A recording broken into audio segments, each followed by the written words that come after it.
Hey babes, my name is Nadia Sayapin, and welcome back to another episode of Author Reads Her Own Book because she can't afford audiobooks.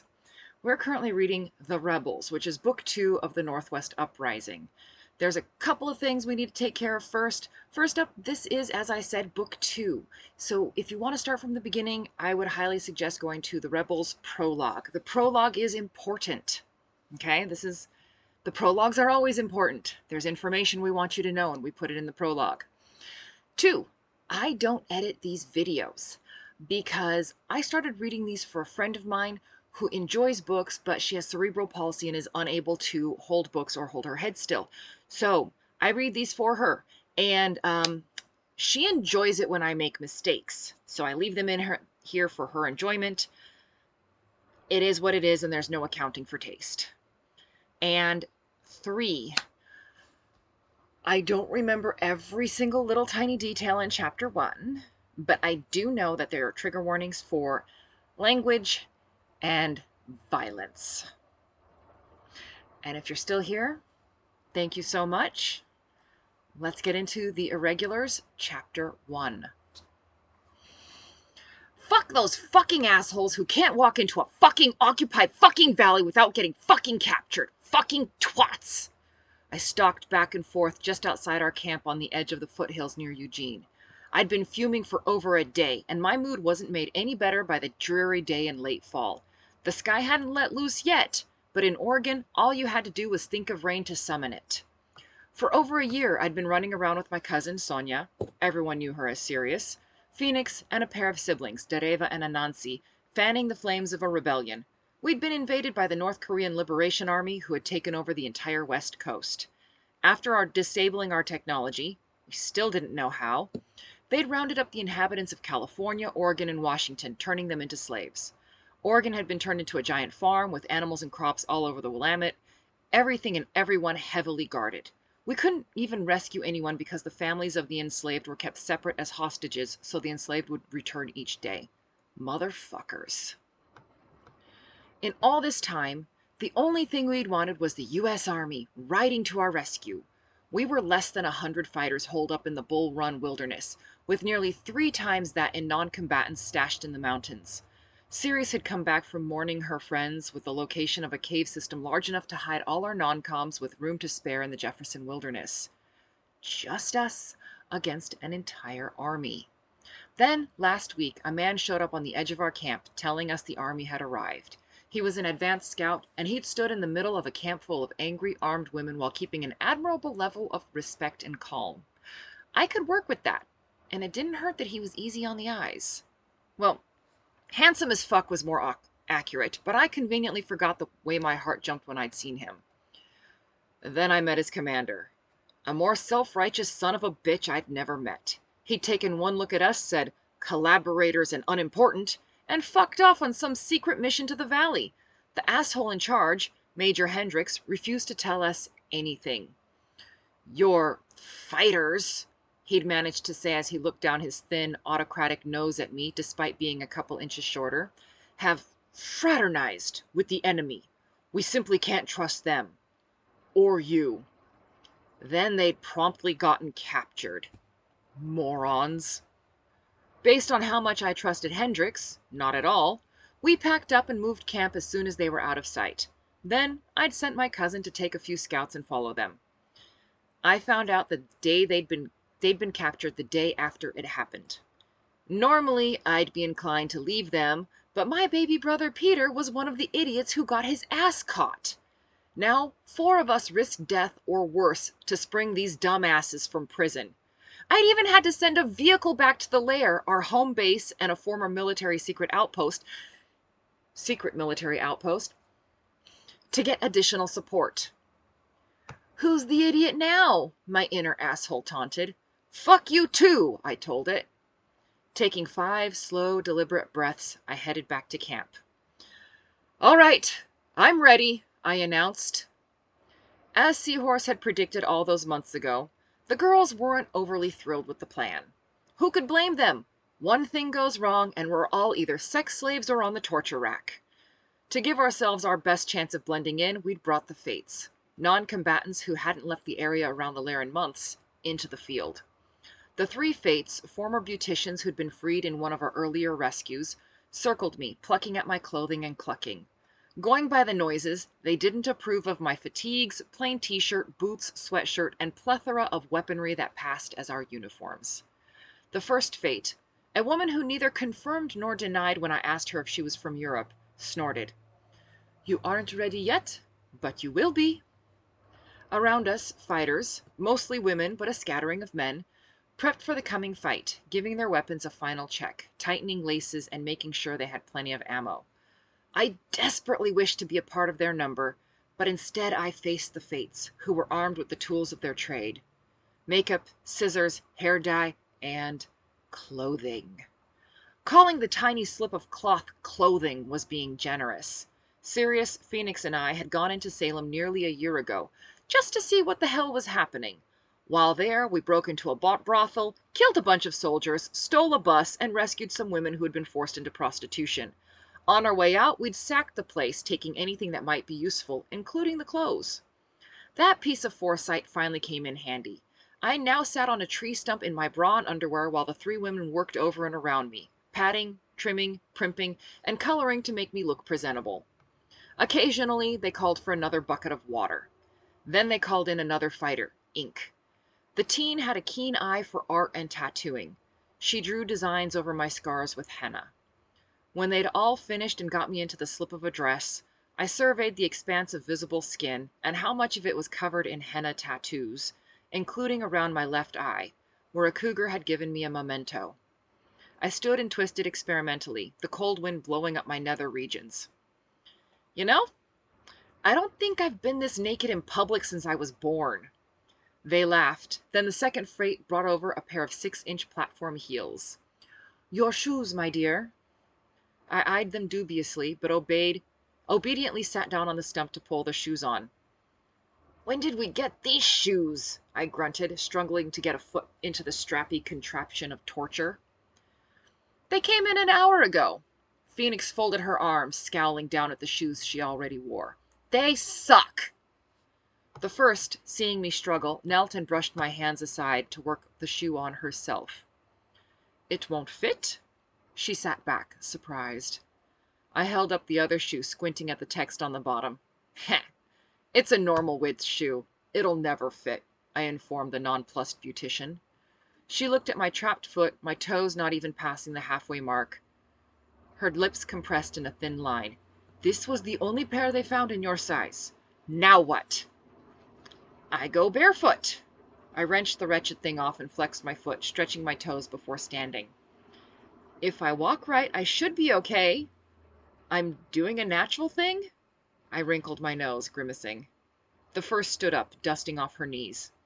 "It will have to do. We do not have shoes for another girl, so we cannot replace you. You must make the best of it. Now, you learn to walk." This declaration received some notice from the fighters surrounding us.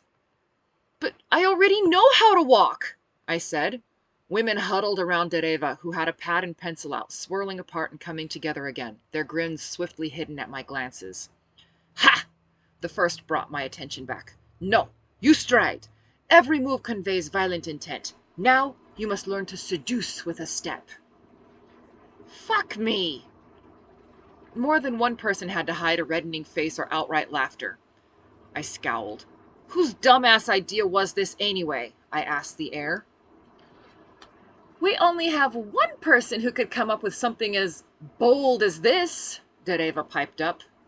The word stupid hung unspoken in the air. She looked like all she needed was a bowl of popcorn to be all set.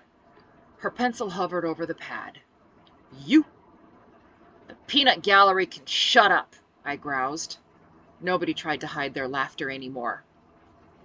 "You realize I'm about as seductive as a pineapple, right?" I looked at the Fates as if they would save me. "Spiky on the outside, sweet and tart on the inside, and will dissolve you in acid if given enough time," Phoenix chortled, happy now that someone was more uncomfortable than her. "Okay, I'll give you that one, asshole."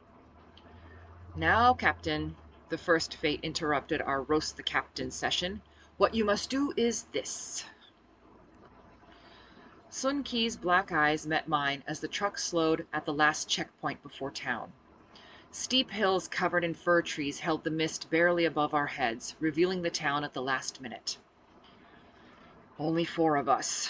I pressed my lips together, then remembered the lipstick and immediately softened them. Phoenix, Storm, and me sat in back, dressed in tiny bits of nothing. In front, Sun Ki drove the only military truck we'd stolen that didn't have bullet holes in you. Lucky you, avoiding the shoes, Storm whispered. Big feet, I grinned. Shit! Phoenix pulled our attention around to see the compound. Look at the security here! Well, at least we're in the right place. Out of the whole town, only in the industrial area had tall chain-link fencing and curled barbed wire with guards walking their rounds. It was a small section, maybe a square mile. Steve even included a few houses from the neighboring suburbs inside their compound. We were silent, conscious of our lack of weapons and clothing. Not like we didn't know about this, I muttered, shifting in my excuse for address. Sirius had brought word back that the place was like Fort Knox, which is why we'd brought the Fates in to tart us up like high-priced call girls, ready for a day or 3's worth of debauchery. The Fates had assured me that women were often sent out to one of these bases for entertainment, and that getting in wasn't the problem. What straight man is going to complain about scantily clad women showing up? Leaving would be difficult, which is why we had friends on the outside. The truck rolled to a stop at the gate, and Steve whisked the door open for us. I was last out, and my eyes widened when the other 2 wobbled on the uneven asphalt. I let out a slow breath when they caught their balance. Around us, Steve broke into excited chatter, and 3 stepped forward to frisk us, groping and fondling where they could. We gripped each other's hands in a mixture of outrage and, we can't kill them yet, as we stood in a row. Once Steve hiked up my skirt, but Sun Ki bowled through the soldiers, snapping and pushing them away. They settled in a loose ring around us, several of them eyeing the sleeve work ink had done on my right leg to hide the scars that mountain lion had given me. Impatiently, Sun Ki waved at them to unload the bags and lead the way. Before moving out, the soldiers searched each bag. All they found were short lengths of solid steel pipes meant to be fitted together, bases and ceiling attachments, wooden sticks, and a few more costumes as well as curtains and rope.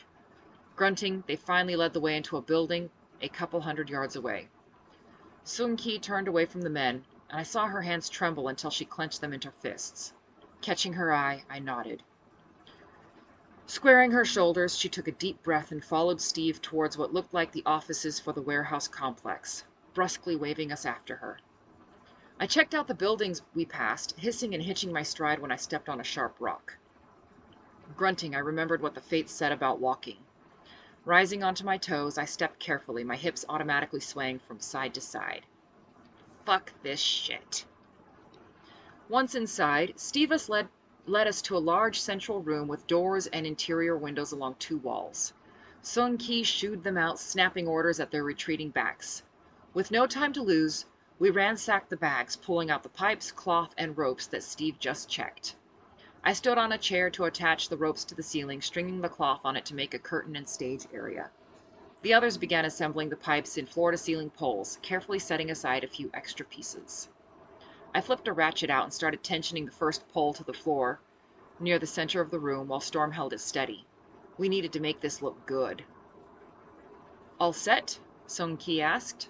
Glancing around, I nodded. All set. Good luck! She left through the only door that led to the outside, laughing quietly with the guards stationed there. Hey! Phoenix jolted me back into the room. Where's the piece with the hooky thing? I flailed around behind me, my questing fingers finally latching onto it. Here! I held it out gingerly. Phoenix took it and carefully peeled back the layers to reveal a gray center. Sparrow had spent hours disguising bits of explosive as pipes. Though she assured us they shouldn't go off on their own, I didn't find shouldn't particularly comforting. She bustled around the main room, setting out the chairs stacked against the wall into neat rows. Some of the chairs had a bit of the soft explosive molded to the bottoms. Others had the extra pipes taped to them. We used the only stuff Sparrow could find that was moldable, some old, volatile acetone tripoxyride putty. Here! Storm set the slightly curved wooden sticks at my side and shook small components out of a bag. I didn't know how they worked, But Sparrow, our former beauty queen and resident our former beauty queen and resident explosives expert, assured us they would form not only operable but semi-reliable timers. I took a screwdriver and scraped out the non-exploding putty we'd used to keep the extra items inside the pipes in the second bag, mostly throwing daggers and a couple of disassembled handguns. Phoenix, done with the chairs, slipped all the knives into a bandolier and set it by Storm, then began putting the guns together. "I wish it was more than just us to start," Phoenix muttered. "Not a snowball's chance in hell," I grunted, jerking the wrench to ensure the connection was as tight as possible. The fates had been clear. The fewer women who went in, the better chance we had of not being raped by the common soldiers. We were entertainment for the officers first. Once they were done, the usual was for the girls to be passed around to the soldiers. A soldier opened the door, whistling appreciatively. Storm raced over, shooing him out, blowing kisses as she shut the door. "Impatient bastards," she snorted, coming back to help place the third and last pole. The curtains were drawn and the room began to fill with officers. The murmur of their conversation was broken with the clink of glasses, slurping drinks, and the scrape of chairs against linoleum. Every time a slurping noise carried over the other sounds, I growled. Each noise piled up on top of the others, fogging my mind until I was ready to walk out there and slaughter the lot. Someone began shouting, then more joined in, whistling and catcalling in their native tongue. I didn't speak much of it, but catcalling sounds the same in every language. I braced my back against the wall while Phoenix used me as a ladder to get into the air duct near the ceiling. Storm pulled the curtain back and posed seductively in the narrow gap. "Coming soon!" She blew kisses and flipped the curtain closed again. Phoenix, finally in the damn duct, held her hands out. I passed her the bags and waved urgently to Storm. She snatched up her bandolier and slung it over her head and practically ran up me, her bare feet flexing as they pushed off my limbs. Their discarded shoes littered the floor, thankfully. After passing my sticks to Storm, she scooted further into the duct to give me room. Sweat gathered in my armpits and upper lip despite the cool day. Sparrow had been quite clear that her timers had a good 5-minute window to go off, and we were already too close. The damn officers had begun gathering earlier than we thought, and the last of our preparations had been hounded and plagued by them, slowing our exit. Taking 3 fast steps, I ran up the side of the wall. Barely catching the edge of the duct.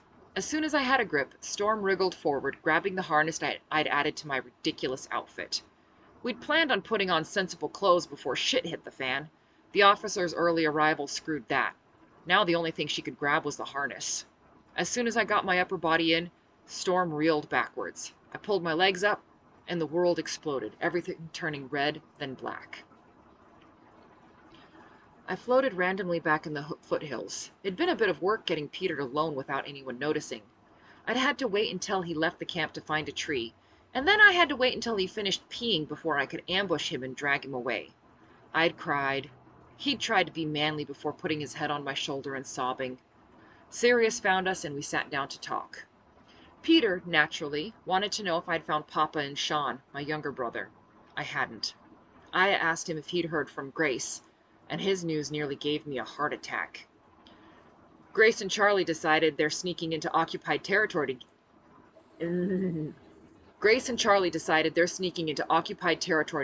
to get people out. He'd hunched his shoulders, waiting for my outburst, but I was so stunned I couldn't even move. "They're only going to Washington, though," he hastily reassured me, "because that's the only place they can find soldiers to let them through." I whimpered. Sirius snorted. "What? Now I know she's your sister. I sometimes wondered, considering she's so sweet and you're an asshole. But it turns out you guys have flaming recklessness in common." She shook her head, pointing at Peter. "All 3 of you." "Pot, kettle," I taunted her. Fuck. I coughed, rolling over, slowly returning to the present. I was on... what?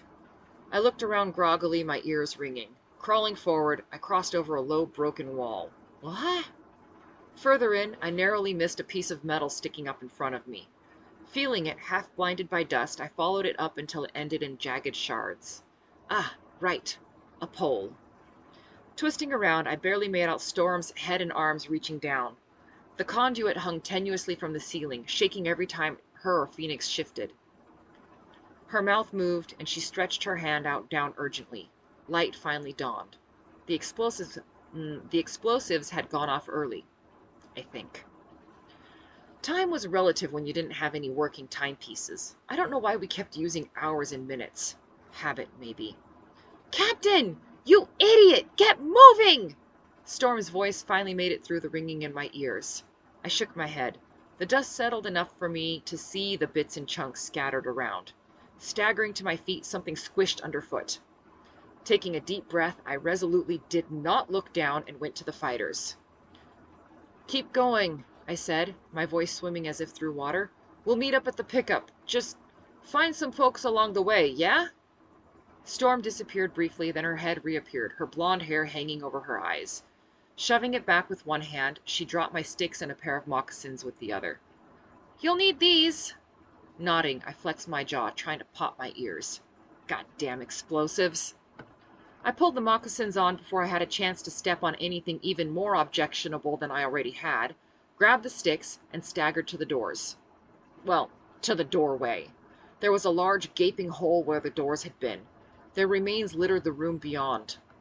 My ears cleared enough to hear the moans and weak cries of the wounded. The soldiers rushing in weren't interested in a filthy woman, no matter how little she wore, so I made it out unmolested. Exiting the building was as simple as stepping over the windowsill, making sure I didn't cut myself on the broken glass stubbornly clinging to the frame. I lurched, slamming into a wall and bouncing off of it in a moment of dizziness, weaving my way along. Sirius had given us a decent idea where the soldiers would be, and I made my slow way there. I passed a barrel filled to the top with rainwater and took a moment to dunk my head, trying to clear the dust from my eyes and ears. Seeing the difference in color between my hands and arms, I practically climbed in to wash it off. By the time I finished, my slip was soaked, but I didn't have dust filling various crevices anymore. Scooping my sticks up, I pondered my dress as I walked. Which did I want to cover more, my boobs or my crotch? This dress didn't give me an option for both. Sighing, I tugged it down. I felt a bit more secure that way. Every building I passed, I checked the windows for occupants. After the third one, I hissed impatiently. Where were they? At the fourth, I peeked through the window perfunctorily, prepared to pass quickly as quickly as I had the others. Ducking under the window, I paused, frowning. Edging back, I looked again. A dim red glow deep inside a nearly black interior. Nothing else had been quite so dark. And that glow. A fire? Seizing it as my best option, I circled the building, passing huge loading docks until I found a people-sized door on the far side, then went up a narrow set of stairs. At the top, I was high enough to see another billow of black smoke, followed by reaching flames. A second later, the concussion from the explosion hit me, and I smiled. Trying the doorknob gave me no results. Locked. Pounding on the door, I screamed, "Help! Help! Please let me in!" I sobbed loudly, my mouth pressed to the crack. Coughing, I spat some dust and sobbed hysterically. How long can we do this? I wondered. Acting panicky was hard work, and every second that left me sounding less like a scared woman and more like a pissed-off bitch. The door cracked open, and a suspicious eye glared at me. I sniffed and wiped my hands over my face to hide the lack of tears. The eye looked down, up, and down again. Then the door opened wider, and a leering soldier gestured me in. Like a lamb to slaughter, I gave him a trembling smile and stepped in. 4 guards lounged around the former office, which stank of unwashed people, fear, and blood. Any doubts I had about this being the right building disappeared. The office looked out over the warehouse, and now I could clearly see a sullen fire smoldering in a brazier set in the middle of the warehouse floor next to a table. Cages lined the walls, filled with listless men in ragged clothing. I couldn't see how many men were in there. They wouldn't be able to move very fast. Doc would have her hands full with this lot. Turning, I smiled at the soldiers eyeing me hungrily, ignoring their predatory gazes. "What those for?" one man asked, pointing to the sticks in my hand. "It's part of my routine," I smiled brightly through clenched teeth. "I'm an entertainer." I used a sideways glance the third fate had spent half a frustrating hour teaching me just this morning with a shard of mirror. I got it right, if the rise in his pants was any indication. Would you like me to show you? Enthusiastic nods all around. Smiling slightly, I stepped lightly into the middle of the room. This wasn't something I'd learned from the Fates. This I'd learned from Sarge. Holding a stick in each hand, I spun them around to the side in a figure 8. Still spinning the sticks, I moved into the beginning steps of a dance, flowing high then low, never stopping, always moving. Giving the sticks an extra flick, I spun, whacking a soldier across the face, knocking the lower 3/4 of the stick loose. He cried out in shock as he fell, and the others scrambled to get their hands out of their pants. Another twist, then the blade was completely revealed. I slashed a man, opening a gash across his torso, while the sheath flew off the second blade. It was over quickly, and none of the enemy had gotten off a shot.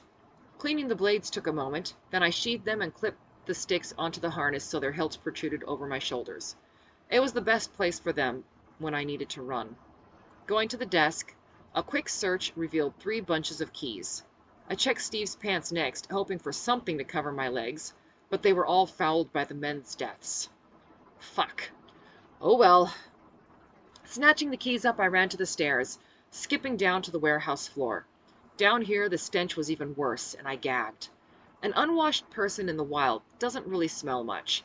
More like our scents blended into the forest. We smelled of dirt, leaves, and leather. Animals scarcely paid attention to us, and we barely noticed each other. This was different. If despair had a scent, this was it. The table had straps hanging from it and was marked with black blotches. From it rose a stale, metallic tang that clashed with the sweet smell of death. I didn't care to look more closely than that. Instead, I focused on the cages. What if Peter was already... Biting my lip to keep from shouting for my brother, I went to the closest cage, trying keys. They shivered and clanked in my hand while I tried key after key. Caged soldiers struggled to their feet, some limping to the bars. While some had less damage than others, none of the prisoners were uninjured. "Hi," I smiled and nodded. Is this all of you?" "All that's left." The man's voice was hoarse, raw, but when he walked over to me, he seemed steady enough. "Do we know you?" "Last time you saw me, I had more clothes on." Moving on to the next key ring, I started fresh. "I'm Captain." "Well, at the risk of sounding sexist, I can honestly say you're the best thing any of us have seen all week." I glanced up at him, startled. His eyes moved down my dress to my moccasined feet and back up. I blushed, glad it was hidden by the darkness. "But shouldn't you have brought stuff to shoot the bad guys with?" I couldn't hold back a grin when the lock clicked open, and I moved to the next. "What, you think this dress isn't enough to blind the enemy?" I looked down quickly at my legs, which shone like a beacon. "And if the dress doesn't, my glow-in-the-dark legs should. There's some extra guns up there." I jerked my head to the office, my hands already busy with the new lock. Some of the men limped up the stairs, but the one talking followed me. "I spoke to you back at your camp." I made a non-committal noise. "Talked to a lot of people there." A quick glance from the corner of my eye caught his eyes at the right angle. Deep blue, they were the same shade as an early fall sky. Memory dawned. He was blonde under the dirt, sweat, and blood. He'd been the first one to walk into our camp. Storm had found him scouting for his unit, and he'd managed to convince her not to kill him. He'd stood in the center of a circle of armed women, cool as a cucumber. He didn't threaten, posture, or impress us with how great he was. He just stood there, his hands out to the side, fascinated by us. The second cage's lock gave way under a key, and I moved to the last lock, deciding to risk it, since it was too dark for him to see if I turned red. "I remember you, you know. Pretty boy." He groaned, while those who followed our conversation chuckled. Under the bruises, grime, and swelling, his features were defined. He was young, unscarred. Anyone would consider him handsome, with his strong jaw and straight nose. Many of the fighters had gossiped about the scout with the butter-blonde hair and respectful demeanor. Now that I was on the last cage, my anxiety ratcheted up another notch. I hadn't seen Peter yet. The scout noticed how I tried to get a good look at every man there. "You're looking for the boy, Private Wilkins. I remember seeing you talk to him at your camp. Is he a friend of yours?" "No," I lied. Shit. I hadn't thought anyone had seen me talking with Peter. I just hate to see anyone so young going into a war zone. I wanted to check with him and see if he and the others his age were okay with this shit. The scout grunted, pulling me back to the present. They signed up to fight. Yeah, I snorted. Not the first time kids get caught up in shit that shouldn't have anything to do with them. I guess I just hoped the kid would be okay. He seemed like a nice boy. I bit my lip and hoped the tremors hadn't come through my voice. The last lock opened and the men who could walked out. Squinting, I barely made out a shape still on the floor in the corner. The scout jostled past me, heading to the long bundle. Whether he'll be okay depends on what kind of care he gets, he said. The soldier flipped back the thin blanket, revealing Peter's face. He twitched, sleeping restlessly. The ground shifted under my feet when I saw him, and I clutched the cage bars to keep from going over. What happened to him? He got shot when we were taken. The scout grunted, pulling Peter up and over his shoulders in a fireman's carry. He's the only one who's lasted this long. Kid's a tough little bastard. He'll be fine with care. The words "with care" snapped me out of my funk. Right, I snapped, swinging around, raising my voice so they could hear me. There should be another boom any... The ground rocked under us. Then came the boom. There they are! We've got a doctor coming in, so we need to get to the meeting point. The bus will be here soon. The scout stared at me, mouth open. Bus? The sharp report of gunfire reached my ears. Time to go! Where's that pain-in-the-ass Hendricks? Their commander, a Major Hendricks, had refused assistance, been insulting, and tried to convince my fighters to walk away from me so that he could put his own second, Lieutenant French, in command. My people hadn't had any of it, but he still tried. He was executed, ma'am, another soldier reported, saluting. His left arm was crudely bandaged, and he leaned on a young giant for support. But he was up. He was a man of medium height, a little shorter than me, and slender. I reckon the giant supporting him could carry him with one hand, but he stayed on his 2 feet. His second French was a spy for the enemy. That's how they caught us so easily. I'm Sergeant Perry, by the way. Gah! I held up my hand as if trying to ward off a blow. Haven't we told you we don't use names? He merely shrugged his good shoulder. Doesn't matter to me. Well, it was even better that we'd moved on the moment they left our camp. Walking quickly to the door, the men fell into a ragged formation behind me. Those who had weapons walked on the outside, the wounded and those supporting the wounded in the middle. How many soldiers are with you, ma'am? Perry asked.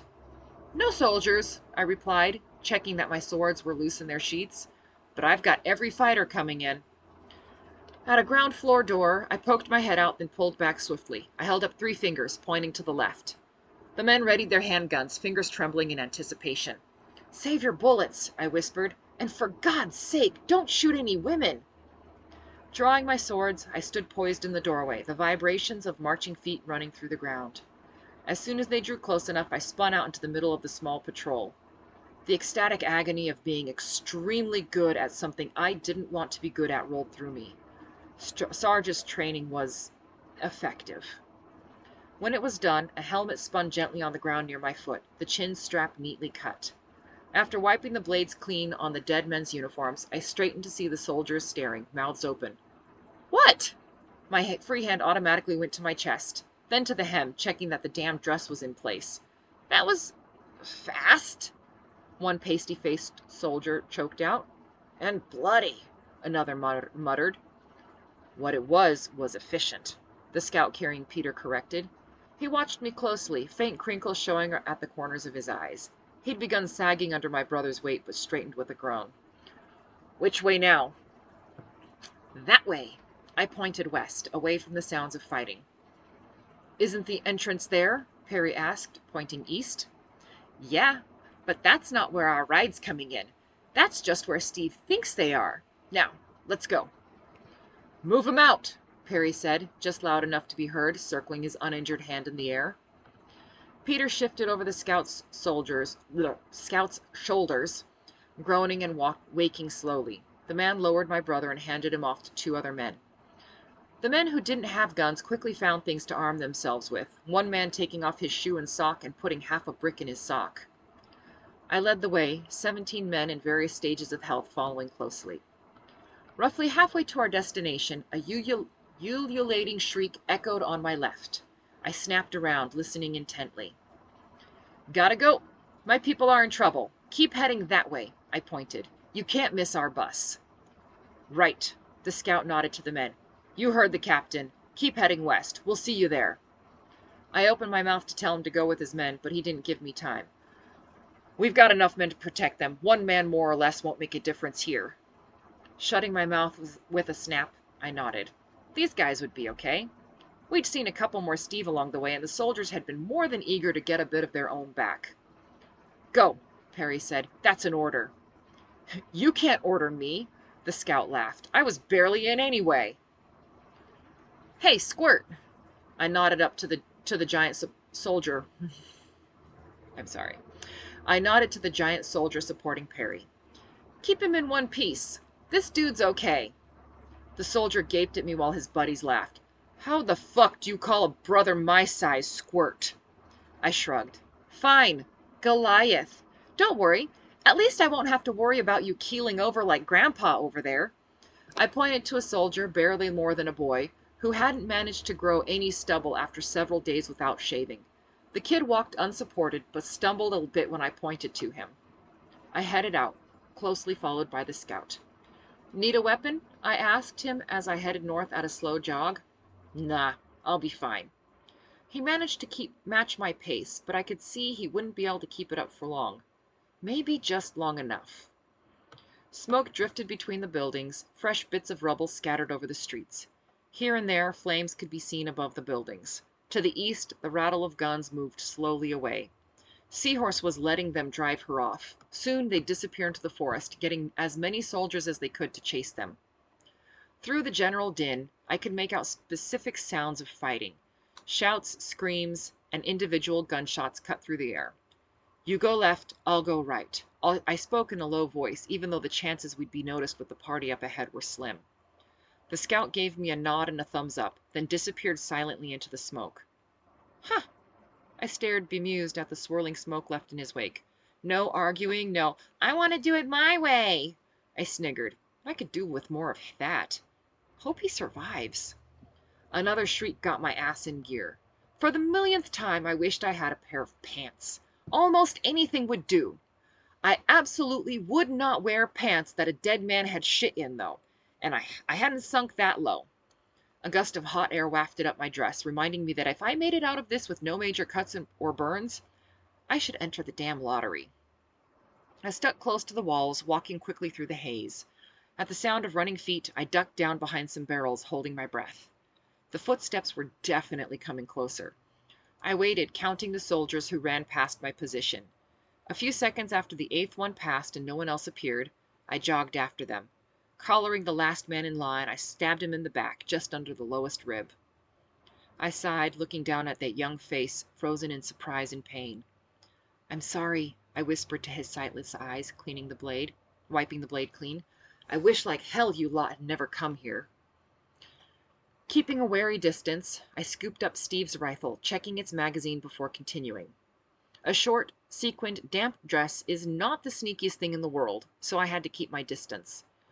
The new last soldier in the line, showing a flash of intelligence and creativity, looked behind. I didn't have time to hide. The best I could do was collapse where I stood and hope he didn't see me. I bit my hand, a short squeal choking in my throat when broken rubble gouged my butt and back. The soldiers shouted and the running paused, but apparently their commander had his priorities and figured a single man didn't matter, because they moved on. Motherfucking son of a bitching piece of shit bricks! I muttered once they were gone. Getting up took a bit of doing, what with needing to pick chunks of rubble out of my ass. They hadn't drawn blood, but I'd have a polka dot of bruises tomorrow. The soldiers weren't in front of me anymore, but a breeze cleared the smoke enough to see the sidewalk I was on ended soon at a loading bay. All the warehouses opened into a large square, the east side open for trucks to enter and exit. At the corner, I took a quick peek around and swore. The troop hid behind a low wall just 10 feet from me. On the far side of the loading square, Storm and Phoenix hustled across, slowed considerably by the row of people following. Steve prepared to mow them down, making sure to stay low and out of sight. It would be like ducks in a shooting gallery. My fighters would be dead meat in 5, 4, 3. I popped around the corner, firing rapidly until the magazine emptied. Once that happened, I ran into the middle of them, swinging the rifle like a club. Alerted by the fighting, Storm had the rescued down on the ground while Phoenix raced across the space between, taking advantage of Steve's distraction. I broke the rifle over one man's head, then threw the remaining piece in another's face. By now I was in the middle of them, and they didn't dare risk shooting or they'd hit their own. As I flicked out my swords, Sarge's words whispered in my mind. Don't stand still. Don't give them an easy target. Focus. Breathe. Duck, turn, slash, never stop moving. A face loomed in front of me, mouth open. I slashed and his face disappeared in a shower of red. A turn, the stock of a rifle was coming my way, one arm up to deflect. I punched him. Oh God, the blade was still in my hand. He choked, drowning in his own blood. I kicked him off the blade. And there were no more opponents to meet me. Phoenix vaulted the low wall, Storm led her group over at a ragged run, and I slumped to the ground, just missing a puddle of blood.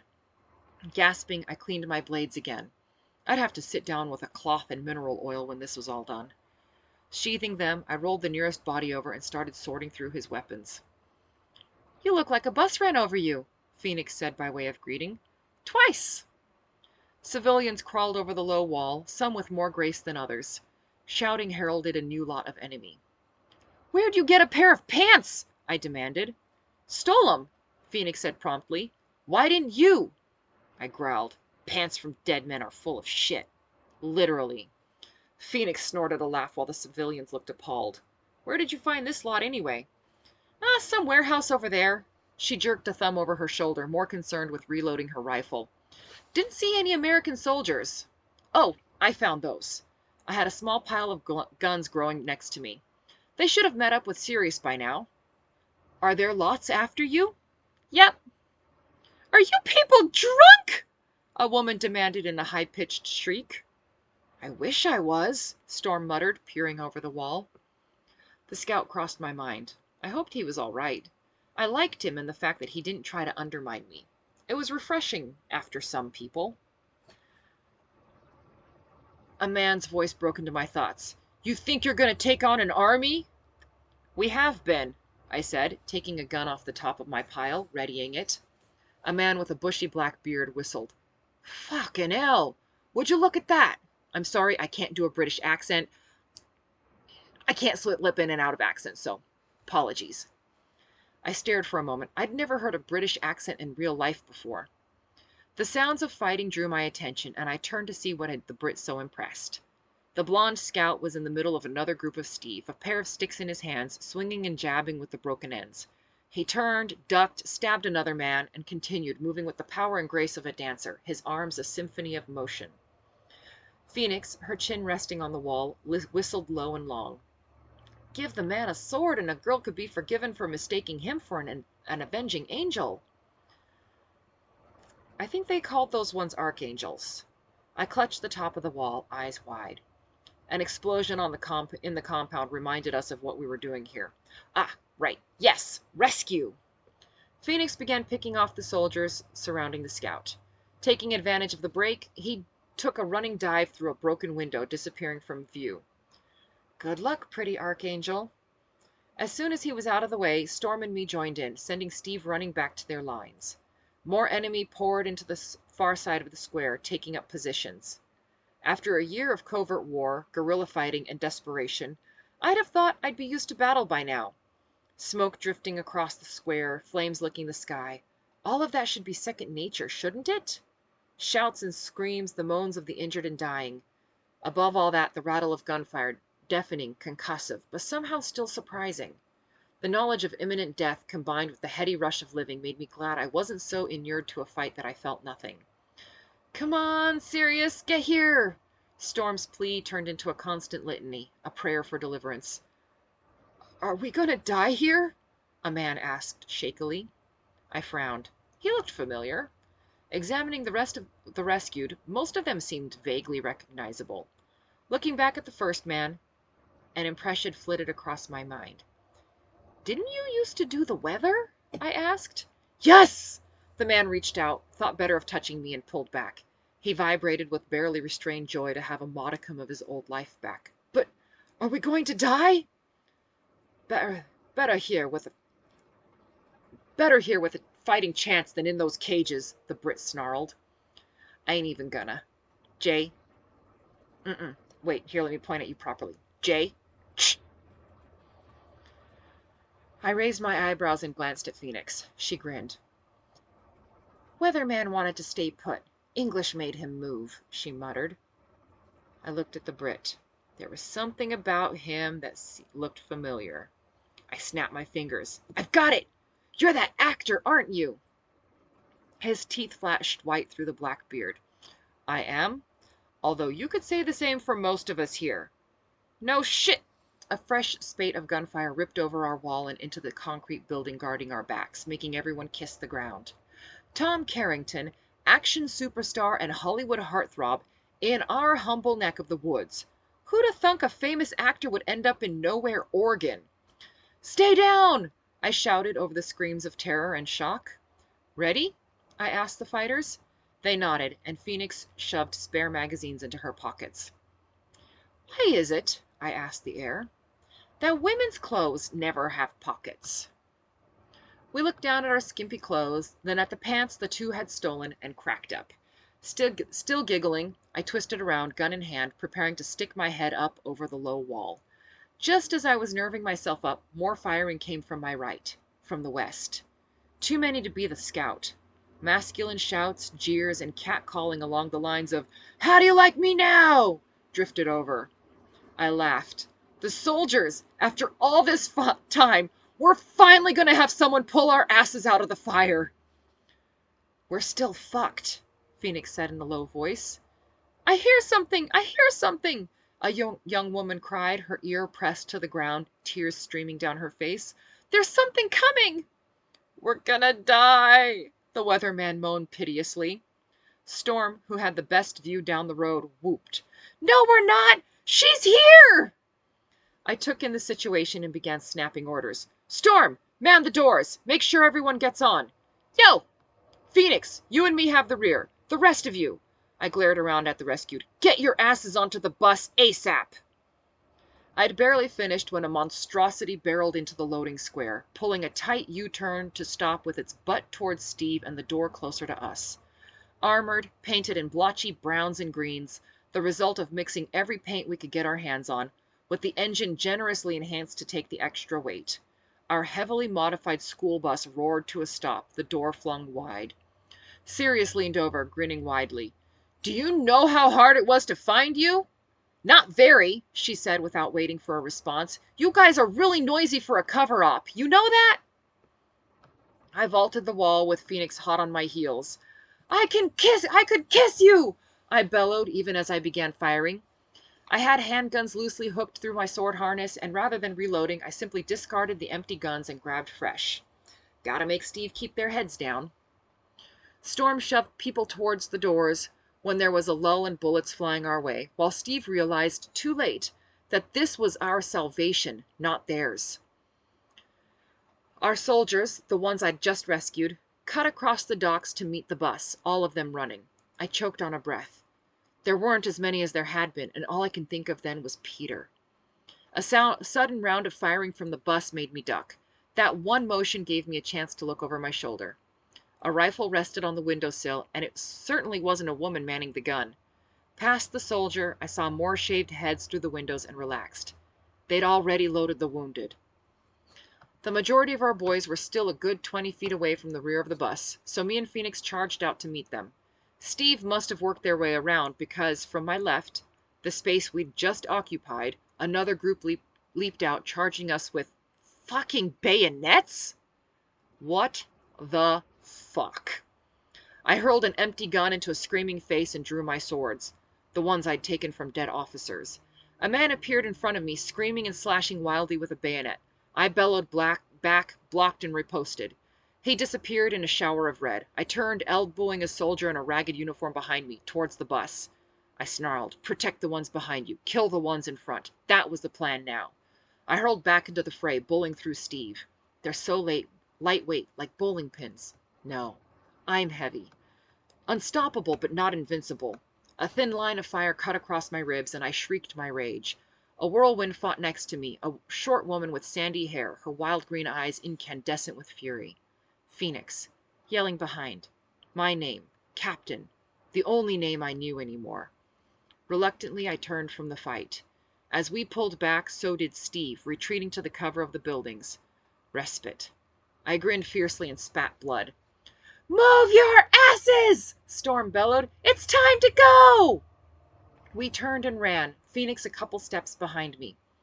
The big bearded Brit shouted, waving. He leaped out of the back of the bus, running towards us. I turned to look when someone slammed into my back and spun as we fell. I landed solidly on top of him. I squirmed, bringing my swords around when the shouting penetrated. "It's me! It's me! Stop fighting!" It was the pretty blonde. He let go and I rolled to my feet, closely followed by the scout. "Go! Go!" I shouted. 2 steps and a bunch of shooting from the bus later, it dawned on me that Phoenix wasn't there. Spinning back to the fight, my jaw dropped. If the scout hadn't yanked me sideways, it would have all ended right there as a bullet whipped past my face. Thankfully, I didn't die in a nowhere town like Mohawk.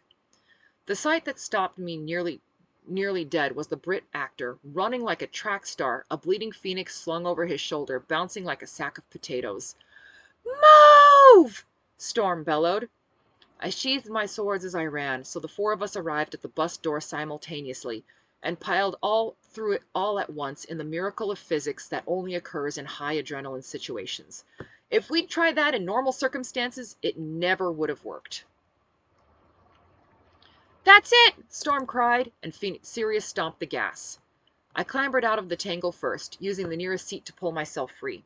I had to squint through the armoring, but I finally knew why Steve had pulled back in the first place. Reinforcements had shown up, with a damn big gun towed behind a Chimera, one of the souped-up, Hummer-style vehicles they preferred. "Phoenix!" I automatically looked for my best sniper. She lay half-conscious on the floor, blood pooling around her leg. The Brit had his hands clamped over it to slow the flow, while the scout kept her from sliding around. "Doc! Phoenix is getting my bus dirty!" Doc popped her head above the seat. "How bad?" "Your bus?" Sirius objected, taking a corner faster than was technically wise.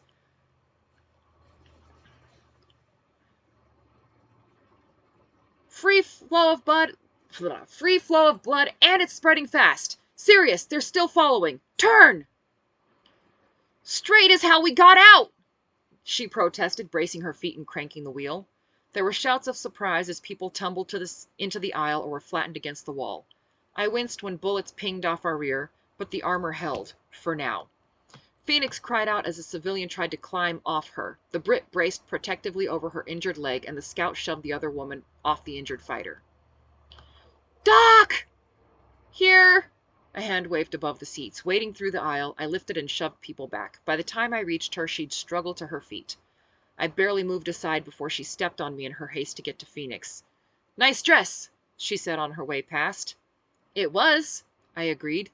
The blue sequin dress was ruined. The cut over my ribs sagged, showing a thin red line. The remainder was bloody, dirty, and sooty, with dozens of tiny tears just waiting for the right moment to fall apart.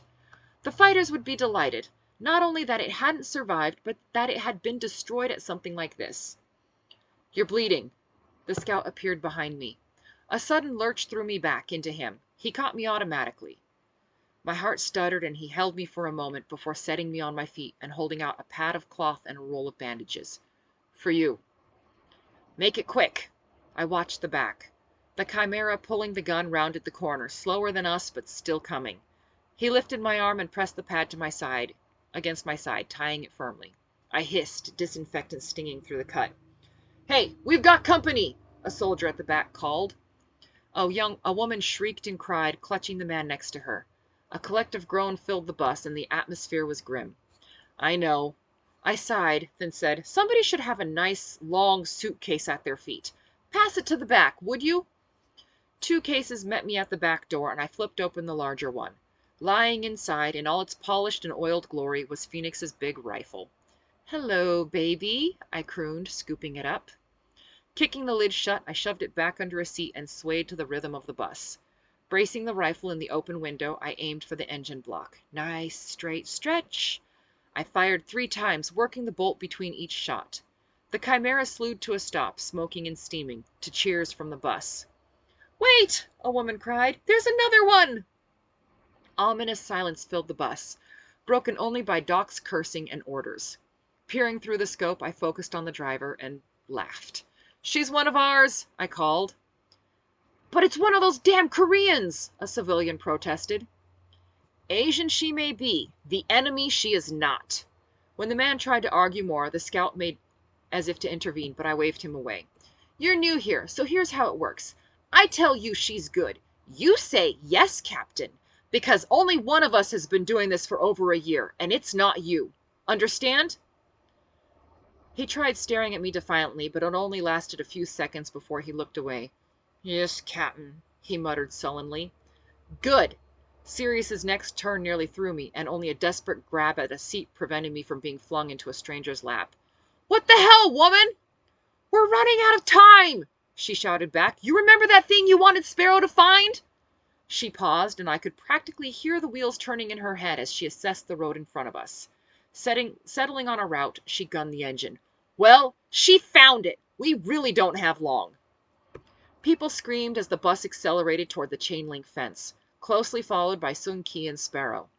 The explosion began as a low rumble in the earth. Looking out the rear, the first of the warehouses in the center of the compound disappeared in flames and smoke. We set camp high in the foothills that night. All we could see of Mohawk was a red glow through the low-hanging clouds. The fighters moved around, helping the wounded get settled. We spread out, pulling meals out of the vehicles. Every one of them carried extra MREs for just such an occasion.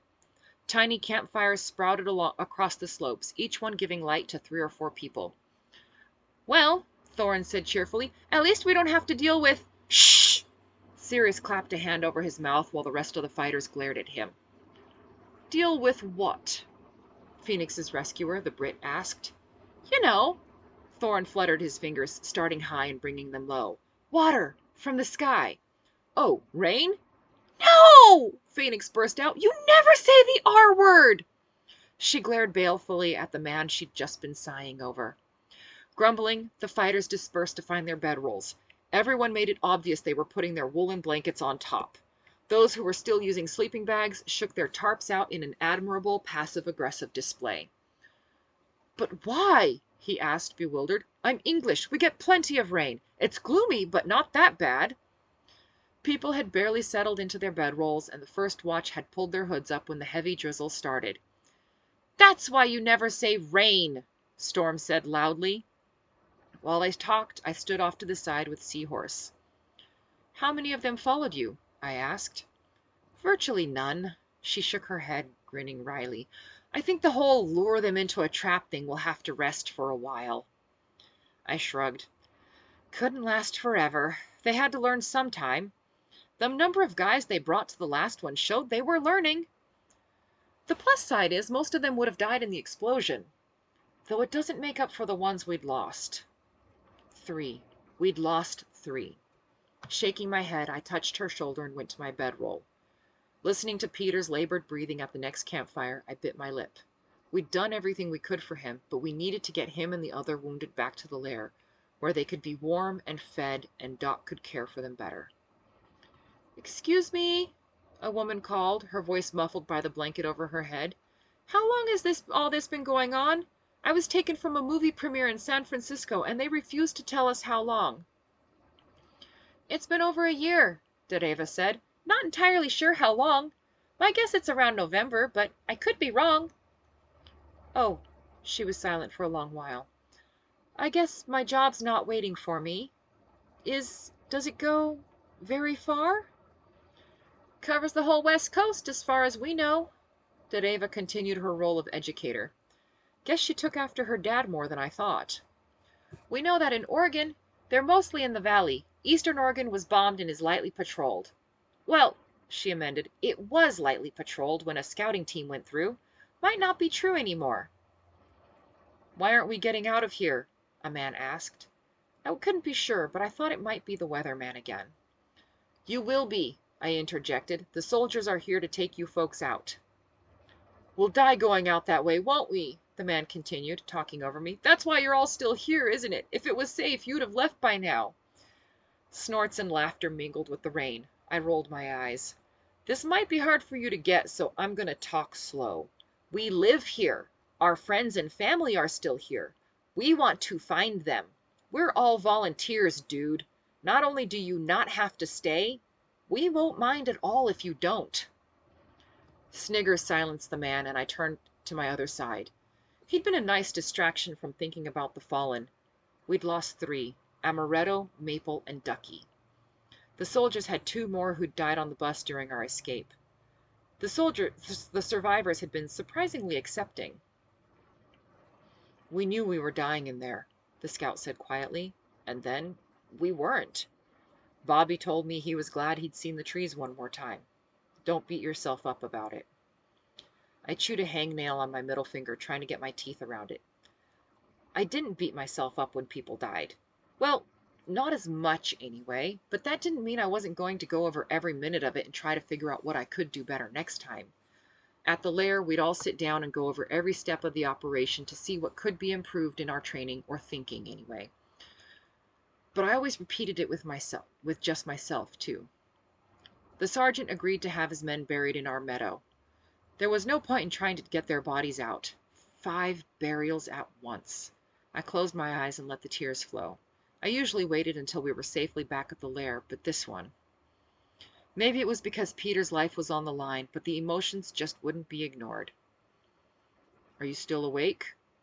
Hastily wiping my face, I lifted the edge of my blanket to see the scout lying a couple feet away. I am now. Sorry. His whisper was soothing, but he didn't turn over. Instead, he kept watching me. You seemed fairly calm through all this, but I wanted to ask how you're holding up losing people. Actually, everyone seems very chill about it. Pulling my pack closer, I rested my head on it. When you see the size of our graveyard, I swallowed, another tear escaping. We have a process, and it doesn't start until we're safely back at the lair. There, we can grieve.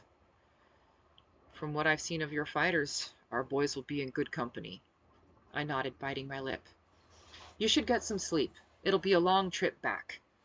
Good night, he said softly. Good night. I pulled my blanket back over my face. It wouldn't keep me dry, the rain was too hard for that, but it would keep me warm. Sleep still eluded me, so I went over plans for our return to the lair. We needed to avoid patrols as much as possible. Doc worried about jostling or crazy driving hurting some of the wounded even more, and she was adamant that the bus shouldn't go faster than 30 miles an hour, except in dire circumstances. Eventually, I put those thoughts aside and listened to the rain and the pine needles. I fell asleep to the steady patter. 4 days later, we finally arrived back at the lair. I limped from a slightly infected puncture on my leg. The ointment Doc and Wildwood, our herbalist, had concocted was doing its job, but not before I'd managed to get a little fever. The perimeter guard, still run by Mouse, sent a sentry back to the lair to get help for the injured. I don't know what you're limping for, Phoenix grumbled, hobbling between the Brit and the scout. I'm the one who got shot. You just had a little splinter. That splinter was 2 inches long, I said dryly. It was a freaking spear. You're just jealous I can still walk. The welcoming committee, led by Amana, interrupted us. Capitan, she said, stopping in front of me, placing her hands on my shoulders. I rested mine on her elbows, and we pressed our foreheads together. I am happy you are not dead, she whispered. I would hate to train another. I'm glad I'm not dead, too. Although you would have enjoyed this trip. Really? She fell into step next to me. I look forward to hearing about it. Anansi raced past us and threw himself into his sister's arms. They rocked back and forth, hugging each other tightly. The rest of the non-combatants at the lair streamed past, finding the wounded and helping them inside. Anansi bounced over to me and threw an arm over my shoulders. A short spurt of alarm shot through my chest. He didn't have to lift his arm too high anymore. Did you grow while we were gone? I wrapped an arm around his waist and kissed his cheek. His tight, kinky black hair tickled my skin. You were gone for nearly a month, he reminded me, leaning against me for a moment. Though I don't remember there being this many people when you left. Si, Capitan. Amana made a show of counting on her fingers. So many more mouths to feed. We stopped near the bunker door, waiting for everybody else to go inside. The soldiers had nearly identical looks of amazement. They gaped at the people around them, all the help, and especially at the bunker. Sorry about that, I sighed. We did find some army boys, though, and they even did a bit of rescuing. Oh, si? Muy exciting. And there's the food.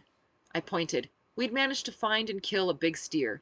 He'd been happily munching on grass, but tonight we'd be happily munching on him. Muy bien. You are useful after all. It was good to be home.